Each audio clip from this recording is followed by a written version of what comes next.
Okay, friends, welcome back. I believe we are at episode 20 of this crazy, strange conversational trip that Dawn's been on for the last 3, 4 months now. It's kind of amazing. So, if you're new here, I'm Dawn Scannell, and I help women bounce back and bloom by building their resilience muscle through mindfulness, through self love, personal wellness, and defining their sacred social circle, Mm. right? Because life happens, bounce back and bloom, baby. Life is short. So today, our conversation, I'll give you a heads up. There may be triggering in this conversation for some people. I just want you to know that feel free to bounce if this is not something you're comfortable having a conversation about, but it is actually what makes this conversation so important, right? Because there are people going through things and they need to know that they're not the only people that go through these things. They're not alone. They're not broken. They're not bad, right? I want Mm-hmm. to lay all those things out up front. We are all just human and learning as we go. That being said, I'd like to introduce our conversation today. This is Khriste. Tell us about who you are, and then we'll talk about how you got there, because you're doing some pretty important work. Well, thank you. And I just have to say, I have not heard your bounce back and bloom in that same. That's beautiful. Thank you. That is beautiful. I'm going to possibly borrow that at times. Absolutely. Absolutely. There's no trademark there. um, so my name is Khriste Kunz, and I recently started a non-for-profit in New York State, and it is called KKC Cares Inc. And what we what our mission statement is to help families as they're going through traumatic transitions because of childhood sexual abuse or molestation, and to help them go from surviving to thriving. So important. So important. And the reason you started your nonprofit was because there was nothing in place like this, Correct. Yes. Yes. which I know, it's amazing. it's mind blowing, really. Yes, because I think the statistic now is 1 in every 5 children before the age of 17. So there's a need statistically. So how is there not these things in place to help families? But it just is mind blowing to me.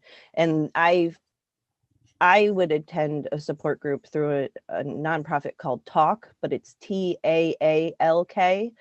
And it was out of California. And I found the support group online, and it was a call in once a week. And that was the only one. The Right. And only, that's the only resource you found. yeah, And it was yeah, across the country. Right. yes. Just simply mind blowing. So give us the background of how you got to a place where you knew that this kind of support system was needed. So in our family, I have 4 kiddos, and my oldest was molested by my then husband, which was her stepfather. And we left 10 years ago, went through criminal court, CPS, family court. And while I was going through that entire process, I noticed a lot of missing pieces in the systems. And one day I was sitting at my counselor's office, and we had a situation where the family court judge had just given him unsupervised visits with the 3 younger children that were biologically his. And then that same day, I got notification from the crime victims unit in our county, letting us know that they were there as a resource. And so I called them, and that's how I found out that they had pressed charges against him. I didn't hear it from anybody else. I just got this letter in the mail.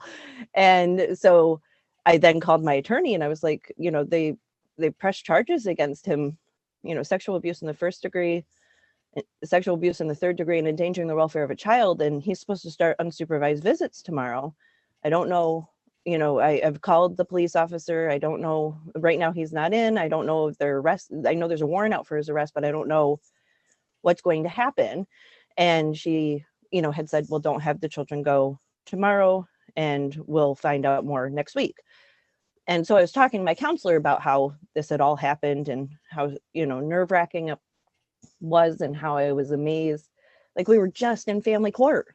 Right. So all the different pieces aren't communicating in one consolidated place for all of the information, which is so astounding. It amazed me because I don't know why, but I just figured family court would have been notified that there were criminal, there's a warrant out for his arrest. And so talking about all of this, and I had CPS who I had to call and talk to. They didn't know. I shared that information with them. So I was like, who shares this information with each of these agencies and systems? Who does that? And she said, you do. I was like, what? like you're not already dealing with enough. Yes. I mean, we had 4 children, that their entire world had been turned upside down. We are no longer in the home that the 3 younger children had always known.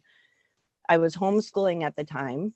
I had worked super part-time because I was home with the kiddos. So now we're establishing a home. I have to work more to be able to financially support that home. We have to continue as best as possible some semblance of rhythm and for their world.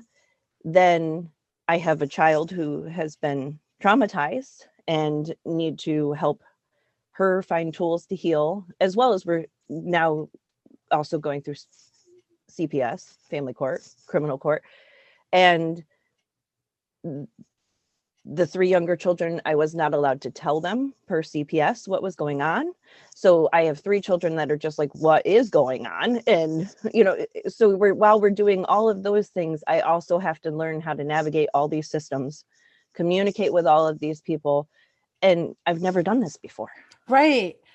Like until you're in the situation, you have no tools, you have no reference, there is nothing to pull upon, no resources. Mm-hmm. So how they expect people to do this is beyond me. Would it be okay to talk about that the system failed your daughter greatly? Yes. One time before we even got here? Yes. So when her name is Morgan. When Morgan was 13, she had disclosed to a friend who then disclosed to me that there had been molestation that had happened. We removed all the children from the home. I called the police. They came. Then I had to bring M to the police station, which was the county jail.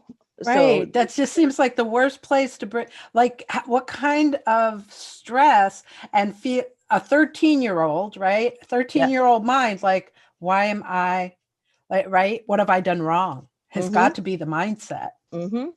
So that's where they have us go. I bring her, she does her, first interview with them. Then he has left the home. So the next day, the children and I go home. We've talked with CPS. And so for 2 weeks, the police investigated and CPS investigated. And we had a detective who had him come in and take a lie detector test and said that the lie detector test was inconclusive, which is the same as passing, that he's been doing this for 20 years. And if he was going to break, he would have broken by now. And then CPS, is doing their investigation, and we brought Em in for another interview with that detective. And this time it wasn't the same place, but it was still a police station. And so she was in the room talking to them for a while. And I don't know, I was sitting there thinking, I'm leaving her alone in a room with a strange man with the door shut for, a long period of time.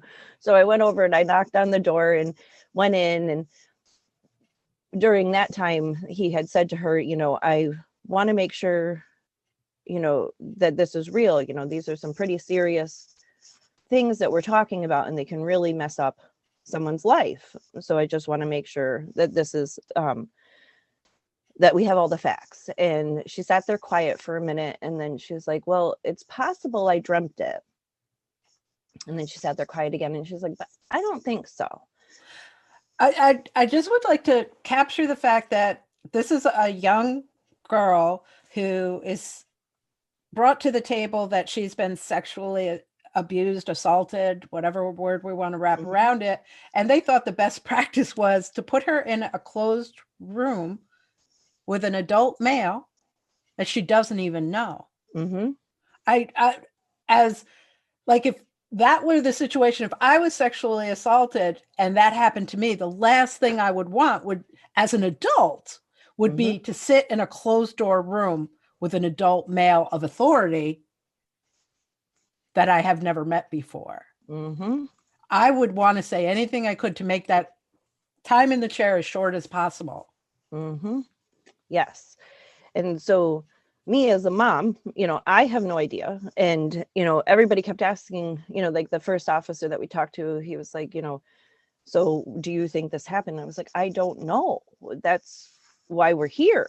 That in my mind, we're calling the professionals who do this on a regular basis to help decipher this. I don't know, but I want to do what is best for my daughter and make sure that she's safe. So I'm sitting here now, we're 2 weeks into this process, and she's saying this, and we got in the car and we drove to Four Winds, which has meaning to people in our area, but it's a psychiatric hospital. And I just showed up, which apparently you're not supposed to do. But again, I didn't know. And I'm just wanting to help my daughter. And so we sit and we wait, and they come out and they meet us and go through and talk with her, and they decide to have her come inpatient. And so she spent 2 weeks there. And during that time, we met with a psychiatrist that was working with her, and she said to me and to him, he was with me, that she doesn't think that this happened. And at this point in time, the police had come to the same conclusion, and CPS had come to the same conclusion. And so the psychiatrist says, I don't think this happened. She had been diagnosed with like 13 things, 9 of them not otherwise specified because of her age, bipolar, pathological liar. But the way that the psychiatrist explained it to us was that there comes a time about 9 years old where children learn how to separate reality from fantasy. And Morgan never learned how to do that. And that every little girl has a crush on their father. And because this was her stepfather and she couldn't separate reality from fantasy, she put, that onto him. And that when she talked about him, she still, cared about him, loved him, she would still choose to spend time with him. So all those things said it didn't happen. And so I believed all of these professionals and not my daughter. And yet I'd also like to point out that you took all the appropriate steps, right? Like you immediately, when you found out, you immediately went to the authorities, and by all standards, you did all the right things as a mom.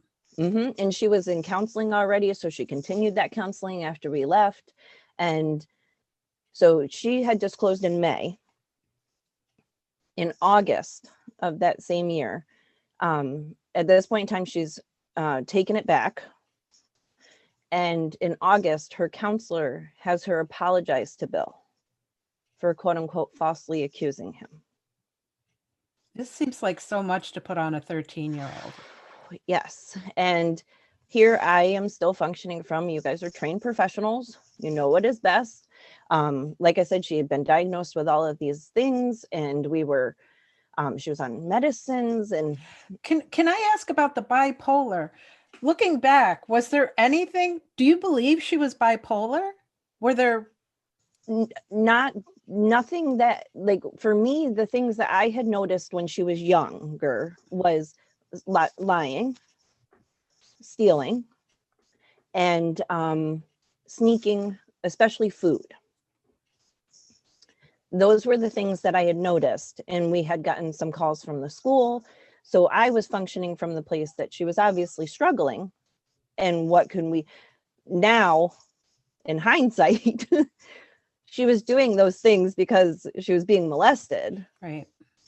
But at the time, it was the way that it was being presented, or I was functioning from too, was those things were happening. And that was because of her mental and emotional diagnoses. So I can't say that I saw anything bipolar.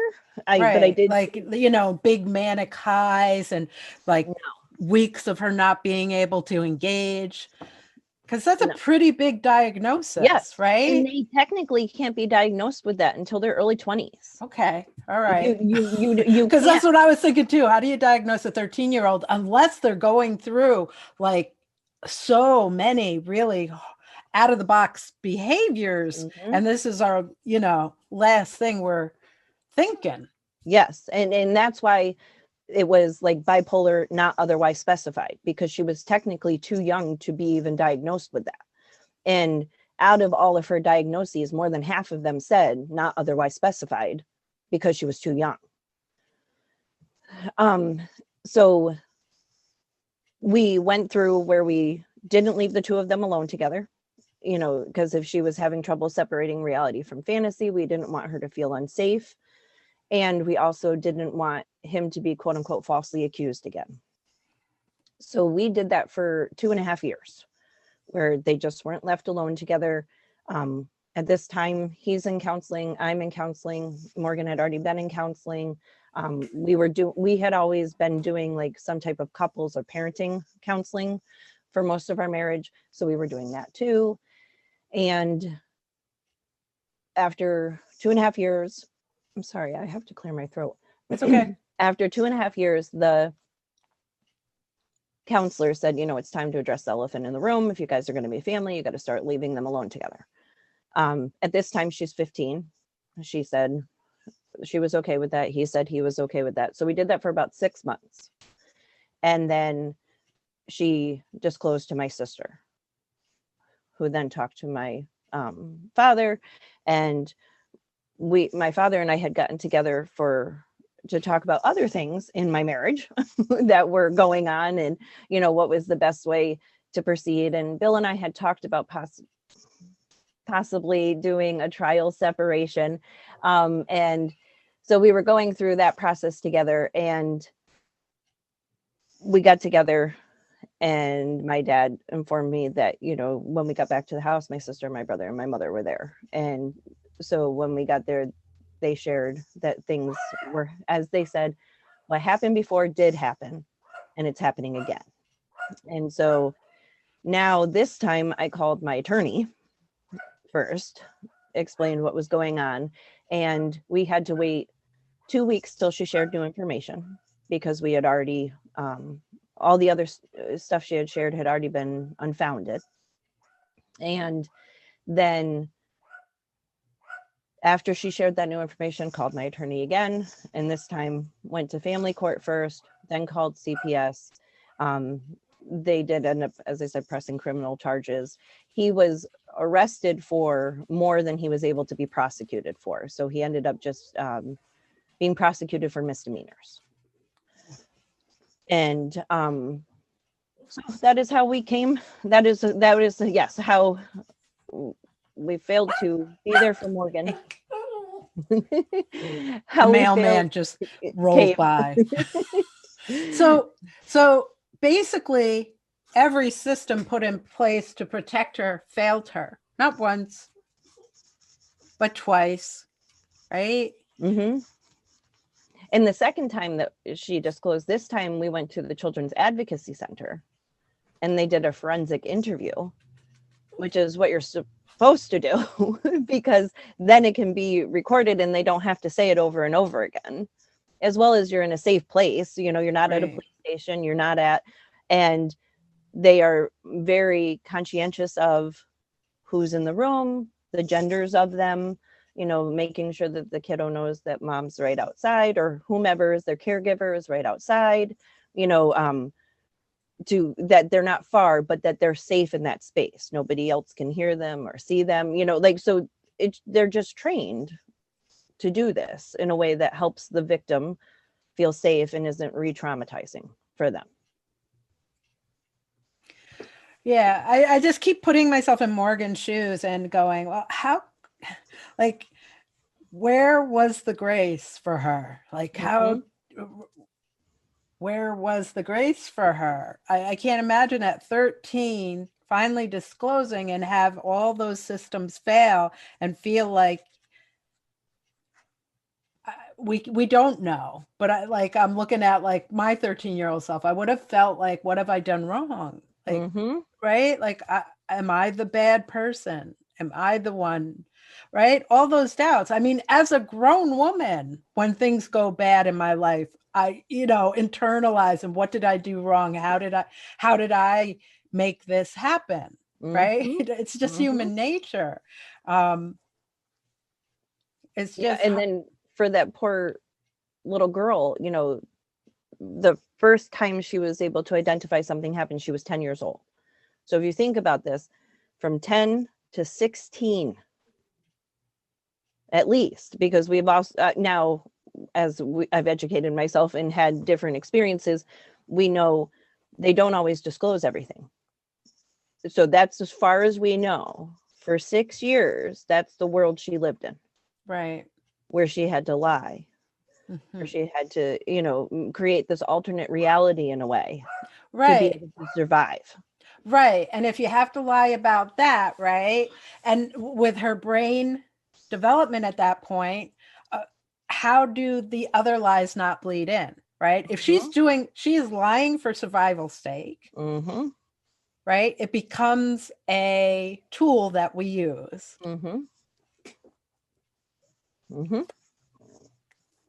Yeah, no, I think about it often, actually, about like, so every time she was having a conversation with me, every time she was having a conversation with her grandpa, which was one of her favorite people in the world, every time she was having a conversation with her aunt, her grandmother, her sibling, like everywhere she went, she was never able to be her true self. She always her reality. Yeah. Her reality could not be part of her greater world. Yeah.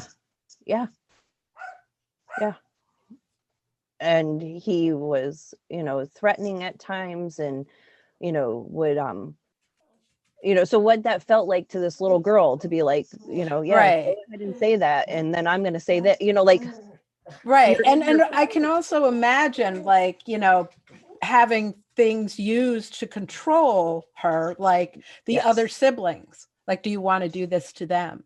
Do you want to take their daddy away from them? Right? There's this whole laundry list of things you can use on a small child. Like, she's making a valid choice to protect her other siblings in the midst of her own nightmare, if that is not too bold. Yes. And that it was actually when we were meeting with the ADA the second time. She had shared that part of the reason why she felt the need to disclose again was that her sister had now turned 10, which was the same age that she was when it had started. So she felt like she needed to say it, even if nobody believed her. She wasn't going back to the house as far as she was concerned, but she needed to say what she needed to say to protect her sister. Amazing. So imagine the weight. So much. Of that. So much. Yeah. So much for a very, in process of a developing person and brain. She was pulling a lot. Yeah. And there are times that, me as her mom, because I was a pretty quote unquote well-educated, well-informed, human, spent time, we had a great pediatrician. She was going to counseling, because her biological father, was kind of MIA in her life and would occasionally come in, so she had some stuff. And then, in my mind, a teenager, that's a lot to navigate too. Absolutely. So having a counselor for that is beneficial. Then, like I said, lying and stealing. So helping her, figure out what was going on there. And, all those pieces. And this was still happening in my home, and I had no idea. Right. No idea. Yeah. Yeah. Because on surface, it's like there are so many stories where in the midst of that crisis that the other parent lets them down. Mm-hmm. Right. Like, oh, no, that's not possible for whatever reason that happens. But that happens. It happens. Right. Often. Yes. Right. But on surface levels, you did all the right things. You acted immediately. You looked to all of the resources. You sought out resources, right? Nobody told you to go to Four Winds. You showed up. Mm-hmm. So you are actively trying to, there are so many pieces of the story that are so not okay. Mm-hmm. And it's not like we're talking about, something that happened to you or to me 40 years ago. No. Yes. Either, right? Mm-hmm. How long ago was this? So this is really recent history. The first time was 2007. The second time was 2010. Right. Mm-hmm. We should know better. The Mm-hmm. system should be better. Mm-hmm. All the processes should be better. I don't know if this is appropriate to it kind of is off a tangent, but not quite. But when I'm talking to families, so for the last 8 years, I have, on a volunteer basis, helped families as they were going through this. And it was just pretty much as something, someone came into my world, like a friend would be like, you need to call and talk to my friend. She's done this. She might be able to give you some helpful things. Or they would call me and say, I have a friend. Are you okay with reaching out to them? So a few families over the last 8 years. And so we talk about how, these systems are in place and we think that this is what they're going to do, but it doesn't mean that that's what they're going to do. And so I'll often say, what makes common sense doesn't always make legal sense. So just keep in mind as we're going through this process, it's okay to question. Yes. And so we have those conversations, but then sometimes you have people who are like, how is this possible? How is this possible? How is, because in our case, he pled guilty to those misdemeanors. So, he is a level 1 registered sex offender, pled guilty to it, and he still can see his children unsupervised. So you'll have people be like, how is that possible? Right. The systems that are in place still favor the perpetrator. Yes. Well, and this was because he was their biological father, that trumped everything. That just trumped everything. But we still live in a country where more than half of the states in our country say that if a woman is raped and it creates a child, and that even if that man is found guilty and in prison, he still has a right to co-parent with that person for that child.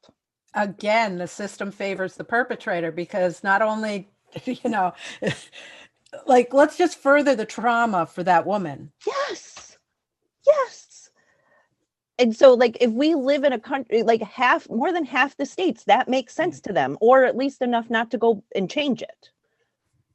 So, like, that just gives some perspective of like what we're working in, what we're working from, and it wasn't until the 1970s that it was illegal to beat your wife. Right. Or for a woman to have her own checking account if she had her husband had to sign off on that. That I found out a few months ago when I was reading a book and I was like, are you kidding me? Are you kidding me? like sometimes when my husband will say something, I'll be like, yes, daddy. like I just want to let you know that sounded a little controlling. Yeah. But it is astounding when people think that women's rights have already been won.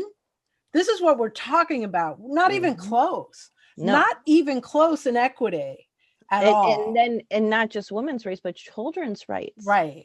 Like family court doesn't let a child speak to them directly until 14 years old in New York State. Right. So we're all about making sure we can control whether or not a woman has a child.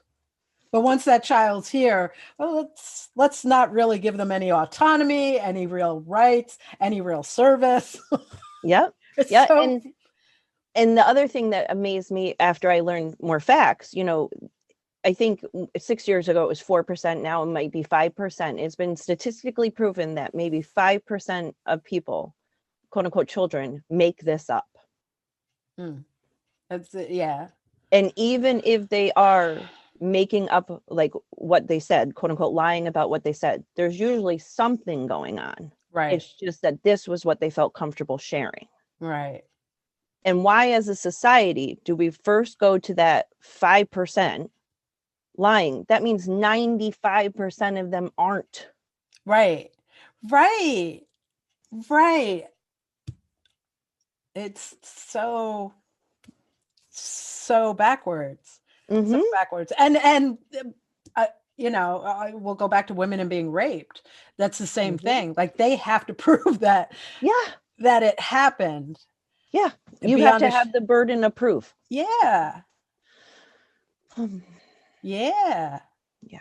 So much work to be done, which I would like to also point out that you have taken this on. This is your mission. You could have been exhausted by the process. You could, because you're still in process, because we haven't even gotten to that point in the story. Morgan's no longer with us, and Correct. You're raising her daughter. Yes. So this is an ongoing, continual process for you. Even if she didn't leave behind a daughter, you would be grieving the rest of your life. You would be second guessing, going back over things the rest of your life. But you have that burden. You have the daughter you are raising, and you're taking this on because it's important. You didn't have to do that. Well, and so I went back and forth many times over the years, because part of, if I'm totally honest, part of my thing too was I'm still going through family court with my children. So, what kind of waves could that make, in the county, and then what does that look like? And so all of those things. So that was something that held me back for a little bit. And then, yes, with Morgan, she struggled with many different things as she was going through her healing journey. And one of them eventually became heroin. And so we did that roller coaster for a few years, as well as she had a child. Her daughter's been living with us since she was 2. She's 7 now. So yeah, there was stuff. And then I have 3 other children who all have their stuff that they're working through, and so going through all of those things, we're this far into our journey. But with helping those different families, every time they would say to me, I can't imagine doing this, not having somebody to talk to, or just being able to call and vent to, be able to like get all my thoughts out and have somebody help me, put them together in something cohesive. Right. Assemble them in some coherent manner. So that when I go and talk to my attorney, or so that when I do go into court, because our courts don't want you overly emotional. I was just going to say that.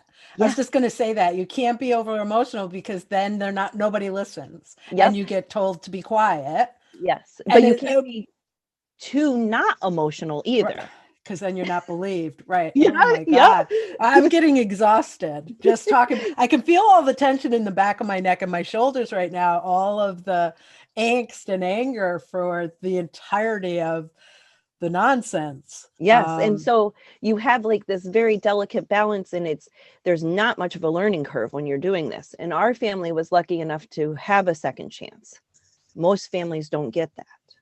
So my hope is that by being there for people and helping them, even it's as simple as ask to go to a child advocacy center, ask that the interview happen there. Just because we all know, if you think that your child's being abused or the child is being abused, call CPS, but we don't know what to do beyond that. And that's a very important part to it. That is where a child, could be re-traumatized or have a whole new trauma. Right, right. What have I done? I'm in trouble. Let me take this story back. I Yeah. wonder how many times that happens. Like, oh no, I don't want to be in trouble. I made a mistake. I Yeah. want this to stop. Yes. And then also having to like let people know, just because somebody is a quote unquote trained professional, it does not mean that they're doing their job from a certain window. That's what they can do. CPS investigates and finds or unfinds based on the window that they have, the parameters they have. That they can work in. Yes. And the power or not that they have beyond Yes. that. So just because it's unfounded doesn't mean it didn't happen. And also with the criminal court, they have a certain burden of proof. There's certain things that have to exist in order for them to prosecute. Then you have family court, which has a different burden of proof and different laws it's functioning under. So, often, so I've been a part of this talk support group phone call for over 6 years. And then I've been helping, lead it for the last few years. We have now started, in January, we started with one support group. February, we opened it up to 2. Since then, talk is going to be closing. So we have now taken on the one support group that they had, as well as formalized a support group that they had where it's the sibling who's the victim and the sibling who's the perpetrator. Because that's a very unique avenue for families to navigate. And we've just opened, and then we opened up our third officially from KKC Cares, but now, so a total of 5 support groups. Wow. In the month of March have been filled. Wow. Yes. So one was already full. Then the other, like the talk was already full. We opened the sibling one. That's now full, or getting full. So like, that's how much of a need. So in my head, I'm going, oh, now it's time to start training people to lead the groups that are still needed. Yes. And is that where you are? Is that something that you're putting in place? Yes. So I've looked at, as some of our groups are very new, but, identifying the people that may be able to step into that role as time goes on, because the other part to your healing journey as a parent, as a non-offending parent, some feel called to do different things. And so giving them an avenue, sometimes their healing is being able to share what they've learned and help others and support others in it, so keeping that in mind. And then for some people, it's, being able to do things on social media. For some, it's going out into the community and starting actual activities or awareness, or, so one of my goals is to create an environment where those opportunities are there for the families, not just when they're in that crisis and they need it right then, but with the intention of going from survival to thriving.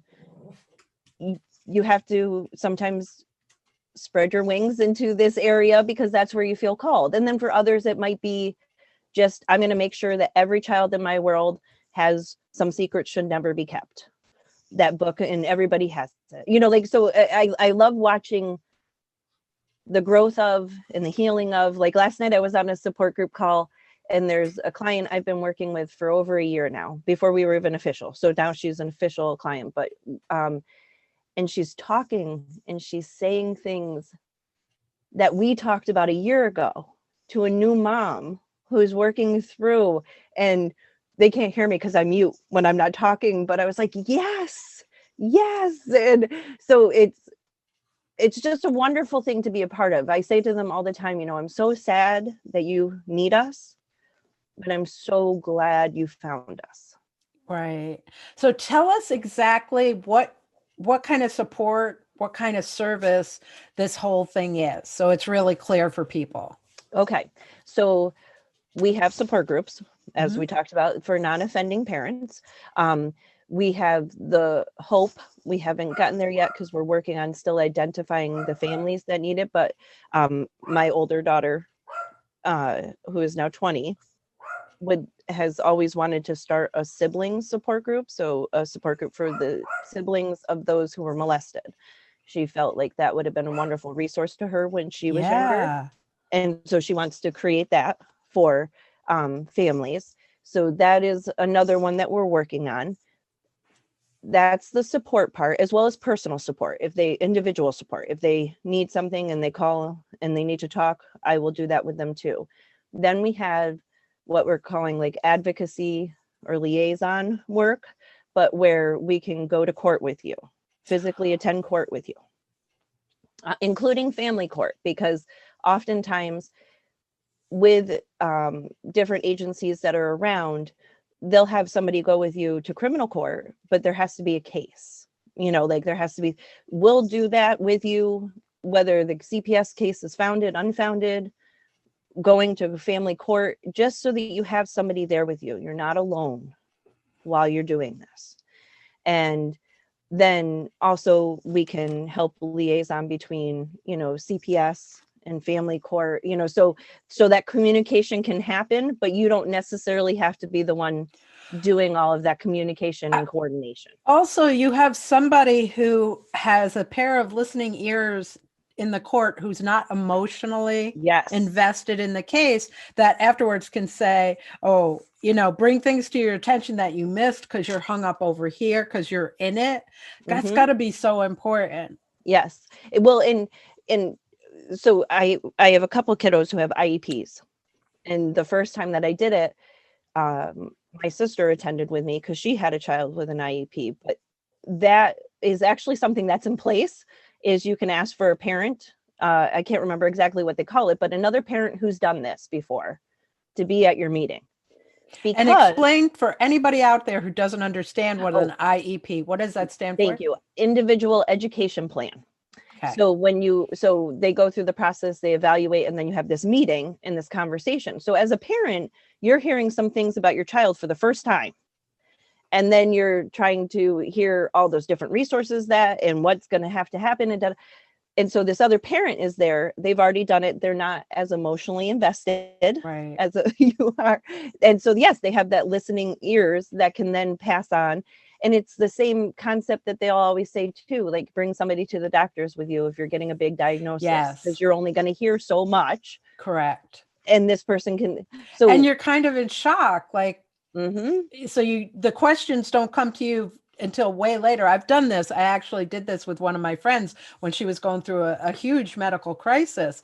And at first, number one, the doctor was really uncomfortable letting me in the room. She said, well, I'm not going to be here if she can't be. And then when I started asking questions, he was like, what the heck is happening? And she's like, please answer, because like, I'm thinking from a whole different perspective while they're in survival mode. Yes. Like we had one time where I went with a friend, and so she's sitting at the table in front of the judge. It was an emergency, order.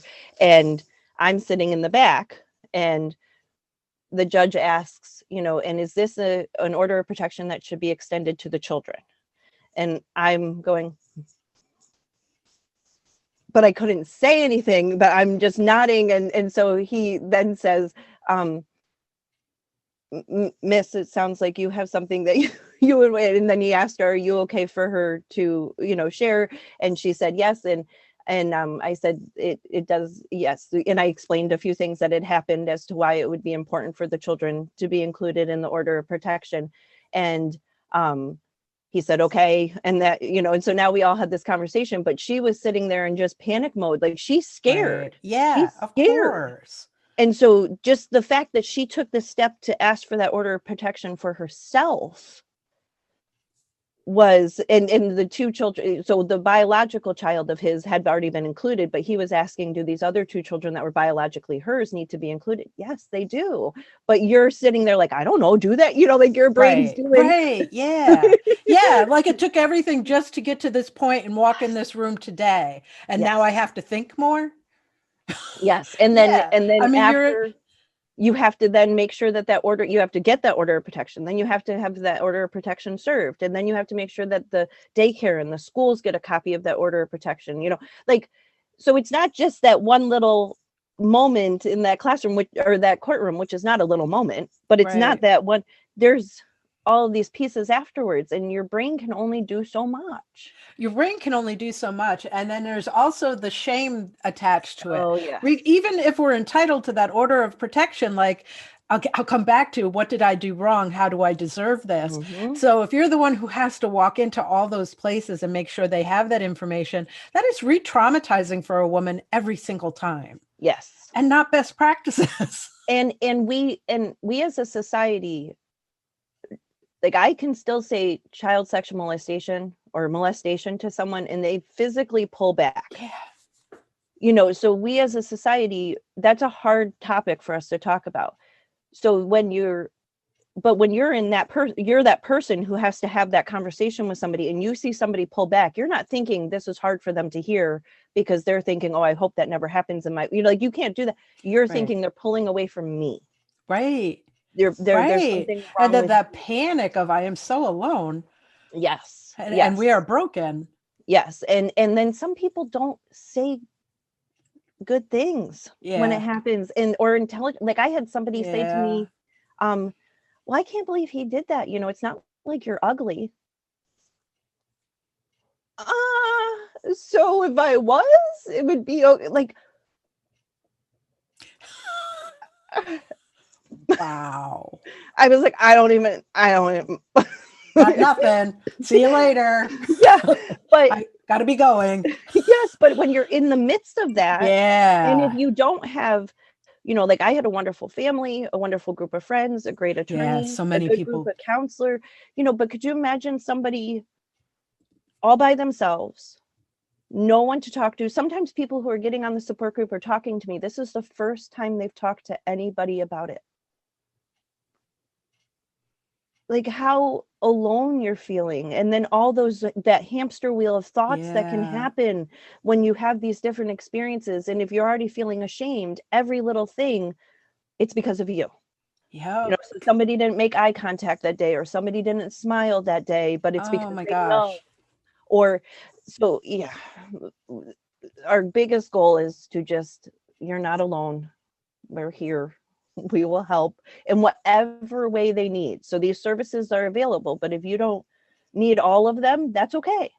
And if there's something you need that you guys don't offer, then you can refer them. Yes. But don't be afraid to pick up the phone, because even if you're not the right place, you will help them to get to the right place. Yes. And that's one of our goals. Like, our logo is a compass with a heart in the middle.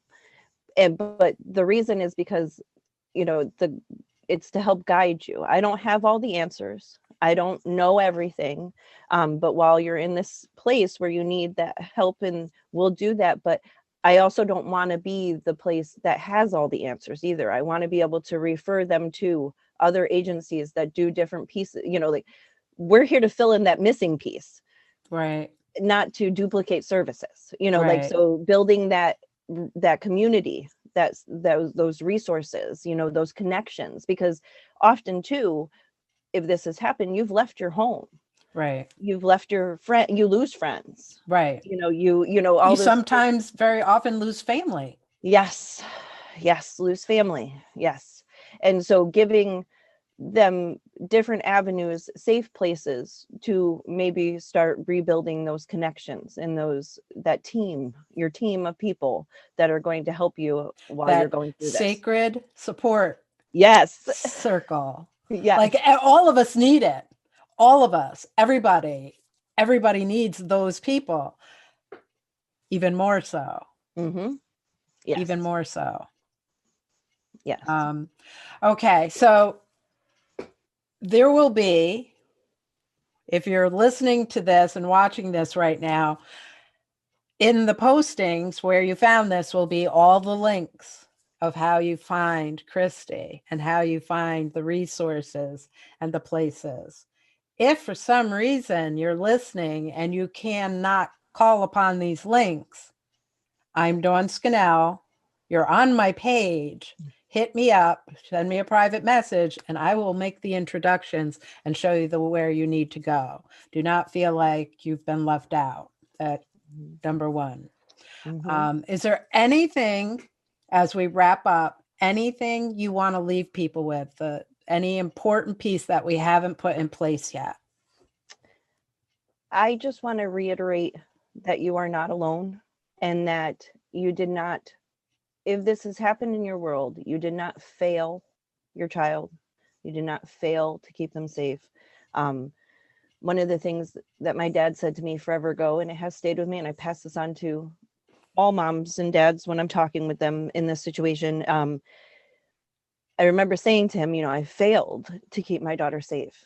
That was my job as her mother, and this is happening in my home, and I didn't, I, and he said, he calls me Christy May. So he's like, did you give up, Christy May? And I was like, no. And he said, well, then you didn't fail. So just remembering that you didn't fail. You're going to keep going, you're going to keep learning, you're going to keep growing. And there's a Maya Angelou quote that I never say exactly right, but it's when you know better, you do better. That's one of my favorites. Yes. So don't beat yourself up for what you didn't do or didn't know or how you know now. And you'll do better. And you'll do better. And the most important thing that you can do for your kiddo when they disclose is believe them. Right. Period. Just believe them. Right. And if you're doing that, you are doing enough for right now. So important. So important. Yeah. Yes. Oh my gosh. Such a very, very needed service you are providing. Such a very important topic that needs to be talked about more so that we normalize talking about it. We don't normalize that it happens.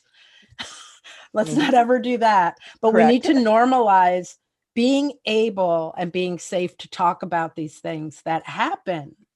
Right? We need a woman to be able to come into a room with a bunch of other women, and it may not be their reality, but we need to give people the grace to listen to their reality and still have a place at whatever table we're sitting at.